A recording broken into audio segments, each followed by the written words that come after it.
Fox News Alert, we are awaiting word from the president as he meets with Ireland's Taoiseach, or Prime Minister, Michael Martin, to mark St. Patrick's Day. He could speak, of course, the big backdrop to everything these days, the conflict with Iran and developments breaking just a short time ago. I'm Harris Faulkner. You are in the Faulkner Focus. Central Command has released new video of Operation Epic Fury. On the left of your screen, you see the precision strikes taking out that terror regime's targets. On the right side of your screen, operations from on board an aircraft carrier with the caption, "Teamwork makes it all work."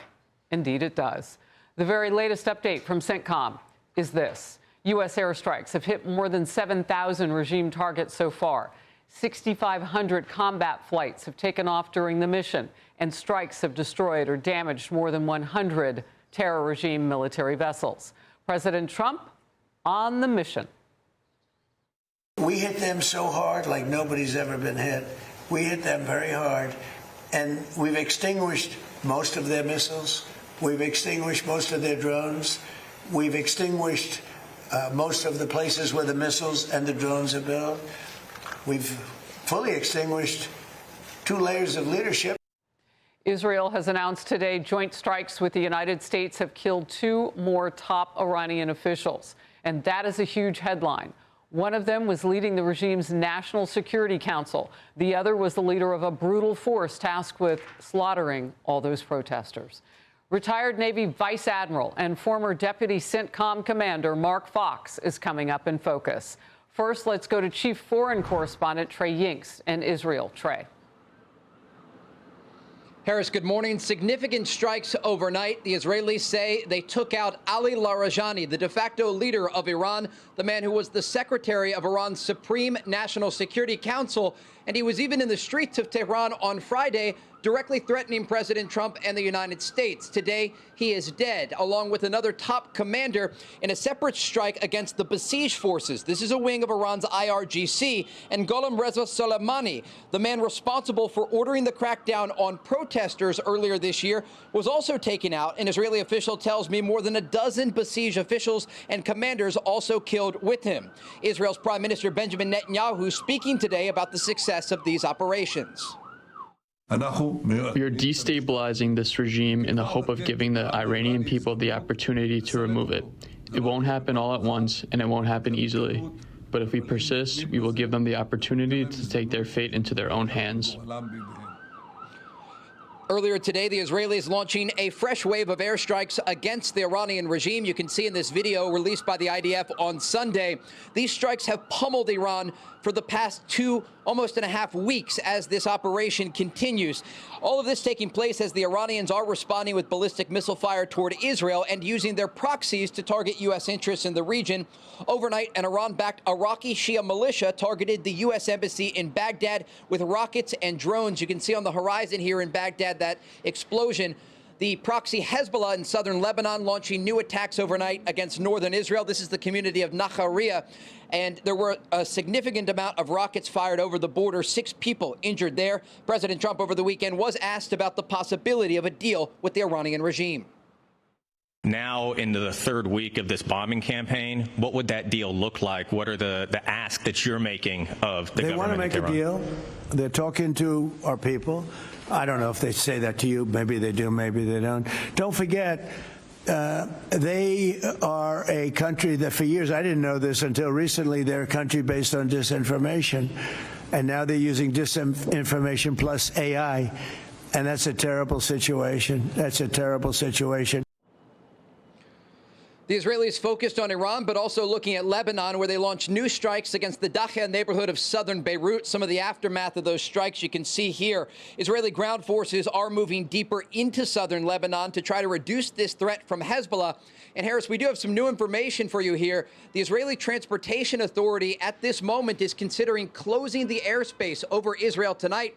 They've gathered intelligence indicating that Hezbollah is planning another large rocket barrage into this country. Harris? Trey, thank you very much. In fact, we'll start there with my first guest, Mark Fox, retired Navy Vice Admiral and a former CENTCOM deputy commander. Good to have you today, sir. First of all, closing the airspace of Israel because Hezbollah terrorists, the proxy, that terror proxy of Iran, could fire missiles. Your first reaction and thoughts on that? Well, the Iranians have not changed their stripes, and they're using proxies just like they have in the past. Lebanese Hezbollah being primary one of them, but Hamas, the Houthis. And so that's their playbook, and that's all they know how to do is they're aggressive against their neighbors. They are the author, the reason for all of the malevolent activity that's been going on in that region for 47 years. We don't feel like we've been at war necessarily that whole time, but every single time you hear them say death to America, I think we ought to take that pretty literally and seriously. They've been at war with us for 47 years, and we ought to take it seriously, and we are. What does it say, though, about the airspace situation in Israel? And I ask that because there have been so many more drones than anybody had anticipated, reportedly. I don't know about the ballistic missile situation and the count of those, but we seem to have decimated them by north of 90%. So if that's the case, why close the Israeli airspace? What is the immediate danger that perhaps we did or didn't see? Well, there are still an awful lot of missiles in Lebanon. They eliminated, 75% of them, but we're talking probably close to 100,000 missiles in Lebanon. So there's still, I think, in the thousands of missiles that they may still have to deal with. They've reduced that threat tremendously, but it's not gone completely. That's so interesting, because when I was talking about that decimation, that's Iran. But what you're saying is there are still a lot of missiles in Lebanon. House Speaker Mike Johnson just responded to the director of the National Counterterrorism Center's resignation. Here's what he said, quote, "Iran posed no imminent threat to our nation." Johnson's response was this. So we all understood there was clearly an imminent threat, that Iran was very close to the enrichment of nuclear capability, and they were building missiles at a pace that no one in the region could keep up with. They were far outpacing our allies and friends and us in our defense capability, because we had personnel, installations, members of the armed services, and civilians in the region. Iran was building up ballistic missiles at such a rapid pace, and we knew that their plan was to fire them upon Americans. What's your reaction? Well, Iran's strategy to close the Strait of Hormuz, to fire missiles at its neighbors, just think about if we had not initiated this campaign and how much worse it would be if they were able to complete their plan to build thousands and thousands of ballistic missiles and drones. So this, as I mentioned before, the Iranians have not changed their stripes. They are the author of everything that's bad in that region, and it's time for them to be that threat to be eliminated from the family of nations. I want to ask you about the two top leaders. One was reportedly the National Security Council member, and the other was this commander of the Basij elite group inside the Iranian Revolutionary Guard, the IRGC. How is replacing those people maybe not as worrisome, knowing that you've taken so many out? Because we were seeing a fold in, Ayatollah gone, then his son. Reportedly, we still haven't seen proof of life on his son, but there you go. What's your reaction? Well, bad things happen to bad people sometimes. Wow. I guess that's the only way I could put it. And should we be concerned about how they might fill the roles of these two men who were pretty critically at the top of what we've been seeing, the killing of thousands upon thousands of protesters just in the weeks before this conflict began? Well, I think whoever steps up into that will probably meet a similar fate. I mean, your answers are so concise and they're so direct. I want to know why you think that. Because what we've seen with terrorists before, and this is really a terrorist state, is that there are just waves of them. Is there a difference when you get to a certain level that you say, aha, that's an opening for the United States, for Israel, and our operations to say, we can do what we need to do now? Have we taken enough of the enemy's equipment out? Have we taken enough of the enemy out? Oh, this campaign, let's put it in context. This is probably the most remarkable air campaign ever waged. Back in Desert Storm, we were how many sorties per target? Back in Iraqi Freedom, we had shifted into precision weapons and how many targets per sortie. They've taken this to an entirely new level now. This is unprecedented. And so in spite of the fact that, Iran is twice the size of Texas, it's a large country, a lot of people, and they've built a lot of very bad things that need to be eliminated. Back to the discussion of the succession of leaders, I think that as long as the Iranian regime, as it is known today, there will always be people. They don't think the same way that you and I think, Harris. This is the regime that sent little boys with plastic keys in the Iran-Iraq War back in the 1980s to clear minefields.